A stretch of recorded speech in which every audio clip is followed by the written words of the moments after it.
kids, I hope you all are fine. Today we are going to start chapter. So read and enjoy. Story of the Franks. Read and enjoy. Meep Geese was one amongst those people who hid some of the Jewish people from the ruthless Nazis responsible for killing thousands of them. Meep helped hide Annie Frank and her family during World War II. Annie's family was discovered and sent to a concentration camp in 1944. Geese found many documents and diaries which Annie had written during her time in hiding. These writings were later published as Annie Frank, the Diary of a Young Girl, which was one of the most read books. Miep Geese was born in a Catholic family in Vienna, Austria. She was the secretary of Otto Frank, a businessman in Amsterdam. Frank lived with his wife and two daughters, Annie and Margot.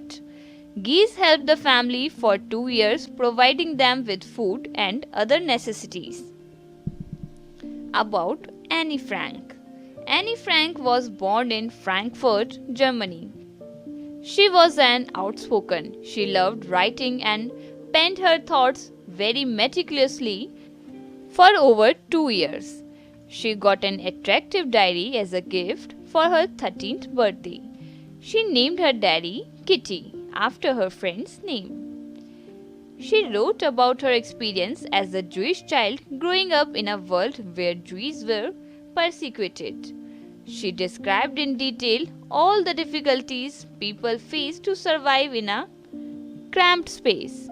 Annie is considered to be one of the most popular diarists even today. An interview with Miep Geese. What were your feelings about the Franks going into hiding? Seeing what was happening to the Jews in Amsterdam, I was glad that Otto Frank decided to go into hiding because I was extremely concerned about him and his family. Every day, you saw trucks with Jews heading for the railway station from where the trains left for the camps. Nobody ever heard from them again, so I thought Otto acted wisely to go into hiding. Did you know about the secret room before the Franks hid there? The hiding place was initially just a part of Otto Frank's business. It was the laboratory used for product development. During the war, there was no development of new products, so Otto decided to transform this space into a hiding place. Why did you take on the responsibility of hiding the Franks? My decision to help Otto was because I saw no alternative. I considered him a friend. I could foresee many sleepless nights and an unhappy life if I refused.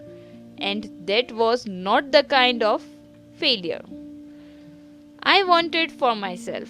Permanent remorse about failing to do your human duty, in my opinion, can be worse than losing your life. Did anyone ever suspect that you were hiding people? Nobody, not even my own foster parents, knew about the people in hiding. Therefore, I had no reason to believe that anyone would suspect this.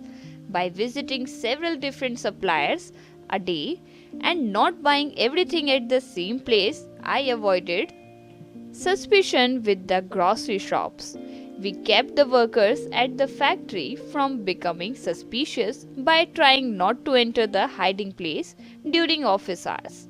Further, the people in hiding would not flush the toilet during the day and would also avoid making any other noises. How did you manage to live when you were giving most of your food away? What difficulties did you face in delivering food to the people in your care? I had to buy food in the black market. My husband, Jan, also helped by providing me with so-called ration cards he had obtained illegally. I also knew suppliers. It was difficult to bring food to the building where the Franks were hiding. I could not bring everything at once because it would raise suspicion. I never carried more than what one shopping bag could hold, so I had to make several trips every day. I felt permanent concern regarding the food situation by visiting several grocery shops and markets a day.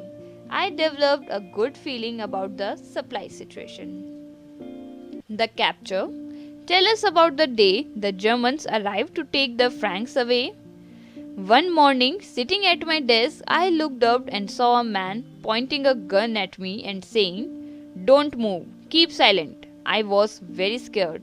The next day, I went to the German police office to try to find them. I offered money to buy them their freedom, but I did not succeed. How did the Nazis find the attic? Who do you think turned the Franks into the police? Someone must have betrayed them to the Nazis.